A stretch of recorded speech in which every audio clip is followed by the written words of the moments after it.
Hey guys, Blinky Cat here, and I want to talk you through the build that I'm currently leveling on the beta. This isn't anything too revolutionary. I've done it before, but it is very silly, and people on the stream have been enjoying it. It is a blink, mirror, arrow build. I blink, I mirror, arrow, stuff kind of dies. Is this the best summon in the world? No. Is it kind of fun? Yes. Is it surprisingly cheap? Yes. Has it actually been not that bad to level with? Yes, to all of those things.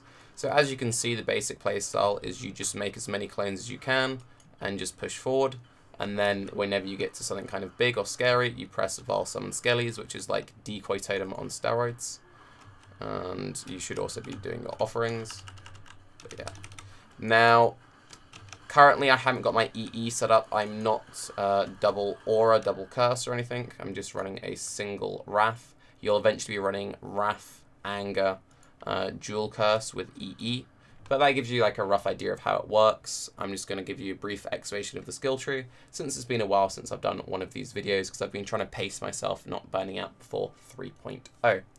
So what is the core concept? What are the core links you need if you want to level with this? You go with Blink Arrow, Pierce, GMP. That's like the set 3 link, and the same set 3 link for your Mirror Arrow. I'm actually using a decay at the moment just to help with the leveling, and you only need to put the decay in one of your 2 setups since decay doesn't stack. You don't use decay in the end build, but it's just something which is just kind of dumb for leveling, and you kind of just should use decay in every leveling build. Your main setup would be minion damage and Ellie damage with attacks, and then your 6th link would be either Ellie focus or added lightning. And for single target, you can swap out the GMP for added cold. Both the added cold and added lightning support gems have been very substantially buffed, which is pretty huge. There is also a slight alternative version of the build which uses Immolate and Chance to Ignite, but that's something I will test when I get this build fully rocking and I've got like a tabular or something to mess around with, because yeah, you kind of need the links to make that work. This is the skill tree that I'm going off of. This is like a variation of a skill tree that I've done before, because again, I have done this build multiple times before. And you'll notice it is EB in 2K17 with Mind Over Matter. The reason why I've decided to go EB, I want to run as many auras as possible because of Commanders of Darkness. Commander of Darkness gives 10% increased damage to myself and my allies for each individual aura, and this is scaled by aura effectiveness. You'll notice that I traveled to get pretty much all of the aura effectiveness in reach, and yeah, basically we run a bunch of auras, we go Eldritch Battery, we reserve all of our mana. We'll have about 2.5k energy shield, about 5.5k life in very budget gear. Really nothing that fancy, it's just whatever rares rolled with some life and some energy shield on there. And just 2 life jewels and a conversion jewel, because again, trying to do it on the budget, trying to do it around the beta. The Dex requirements, you need 212 dexterity to equip the Lioneyes bow. So to start out, before you have Dex and all of your rares, I'd recommend just putting 1 careful planning in here. It fixes all of your requirements while leveling. It fixes all of your requirements end game, and also for leveling, I can highly recommend the Hiri's Bite. You can equip this at level 10. It will fix all of your requirements while leveling, and this is actually like surprisingly a pretty good build to level with. I know I didn't blow you away with that random strand clear, but that was on level.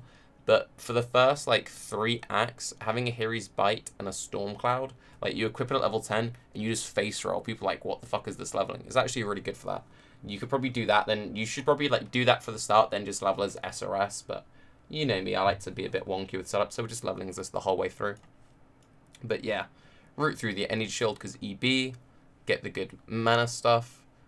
Sorry, get the good life stuff, get all the good aura stuff. Pick up Dual Curse. Our Dual Curse will most likely be Elemental Weakness, Projectile Weakness, and that is a very substantial DPS increase. People really undervalue how much of a DPS increase Projectile Weakness is. It's pretty huge. The reason we fill in this full wheel is Aura Effectiveness is a very good DPS source, and we need all the reduced mana reservation to run our stuff. The reason we don't get all of the attack speed in here, the clones cap out at 1.8% attack speed. Don't ask me why, but they cap out at that. We cap out their stuff very easily, meaning we don't need to run that. It also means we don't even have to run Flesh Offering. You can run Flesh Offering just as a movement speed increase, because the offerings do affect you, but I'll most likely run Bone Offering alongside a Roomies, which gives us a nice layer of defense, meaning that, you know, with the EB MoM, you're looking at probably about 6 to 7k effective HP, with about 50-ish% block. Pretty good. You've got a bunch of clones out, you've got a bunch of Vile Summon Skellies whenever you're on like anything slightly scary, random crows if you can hear that outside. And yeah, it has very good uptime since we have increased duration on it and we have all the duration on the tree.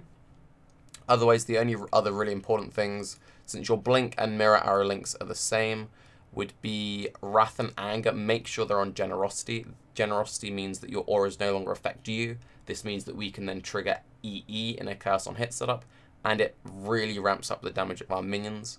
And then for your Curse on Hit, use either Split Out or Rain of Arrows with Curse on Hit, Prodigy Weakness, Ellie Weakness. If you don't need the damage, you can sub one of those two out for either an Enfeeble or a Temp Chains, and that's basically that. Gear-wise, the only mandatory pieces for the way I have it set up is a Lioneyes and an Alpha's Howl. Nothing else is required. The Lioneyes is the best in slot bow, and the reason why I'm making this build in the 3.0 beta is they've added a mod called Far Shot to Lioneyes Glare. The reason why Lioneyes Glare is the best in slot bow is it has your hits can't be evaded, and normally the clones have very bad accuracy. That bow fixes all of your accuracy issues, and now it has up to 30% more damage to targets, depending on how far away they are, which is pretty substantial. And since you have 100% control on your minion placement, since Blink and Mirror Arrow can't move, you can very easily manipulate the ranges for bosses, and they off-screen very well. So we will always be getting a fairly substantial boost from that. You'll be getting like a bare minimum of about 10% more damage all of the time, and you can very easily manipulate, you know, boss placement and stuff. So getting up to 30% more damage is really nice on a bow, which was already BIS and already pretty cheap. The reason why we use the Alpha's Howl is it gives us +2 to our socketed aura gems, which is +2 to our Wrath, Anger, and Discipline. It's important that you run the Alpha's Howl with a 3-link and then an unsocketed. So you have the Anger, Wrath, and the Generosity in the 3-link, then the unsocketed is the Discipline, because we still want the Discipline to affect us to buff up our Eldritch Battery. And it gives us that 8% reduced mana reserve, so we can run all of our auras. It also has Cannot Be Frozen, which is kind of nice. Drill Neck, I think, is the best quiver. I need to mess around with it. You could just run with a rare quiver. You could also run with a Signal Fire, and that would definitely be the best option in a more Immolate heavy build. But currently, Prophecies are bugged on the beta, and you can't get them, so we're just using a Drill Neck for now. Otherwise, Rumi's Concoction is nice, since we'll most likely end up running Bone Offering. And Blood of Krui, you don't really want to use that. I just plugged it in because I have one. So yeah, for your rare, all you really care about is as much life, as much energy shield as possible. Get all of your resists. If you can get Dex on 2 or 3 pieces, brilliant.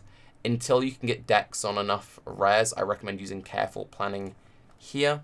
This converts your stuff. Seems good, fixes all of your early issues. Otherwise, it's pretty basic. For base leveling, I recommend this is how you route through the tree. You can either just straight rush this way, or you can go through the ES to start, come through here, rush skill effect duration, rush skill effect duration, then you start filling in stuff like EB, you then start filling in the aura effectiveness. I'm going to come down here to pick up Discipline and Training, get some life, get Sanctity, then I'll come around to pick up Zealot's Oath. Rushing Zealot's Oath isn't that great until you have some regen, since I don't like relying on just the Stone Golem early on. But yeah, that's what I've been up to. Expect some updates on this character over the next few days. They won't be too rapid. I'm really not trying to burn myself out. But yeah, I'm Tarke, and this is a silly build. Have a good day. Bye-bye.